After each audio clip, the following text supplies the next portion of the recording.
Enjoy your own company. நம்ம ஒவ்வொரு விஷயமே தனியாக பண்ணுறதுல ஒரு கிரேஸ் இருக்குது. ஒரு இடத்துக்கு சாப்பிட போகிறோன்னா தனியாக போய் சாப்பிட்டு பாருங்கள்.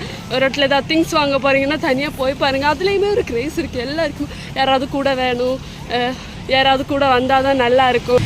இந்த ஸ்கூலில் எல்லாம் படிக்கும்போது இந்த வாஷ்ரூம் கூட போகணுன்னா கூட யாராவது கூட்டிகிட்டு நீ வருவியா அப்படின்னு கூட்டிகிட்டு போகிற பழக்கம் நமக்கு எல்லாருக்குமே இருக்கும். நான் என்ன சொல்கிறேன்னா, டூ இட் எலான், தனியாக பண்ணி பாருங்கள். அதுலேயுமே ஒரு கிரேஸ் இருக்குது உண்மை.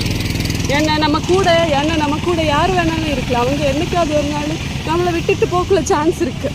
எத்தனை பேர் இருந்தாலும் அவர் கம்பெனி, நம்ம கம்பெனி தான் நமக்கு உண்டு.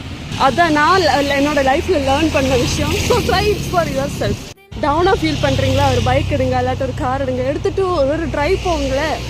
It's enjoy your own company. இதை மட்டும் நீங்கள் ட்ரை பண்ணி பார்த்தீங்கன்னா வேறு உங்கள் லைஃப்பில் வேறு யாரும் வேணும்னு தோணவே செய்யாது.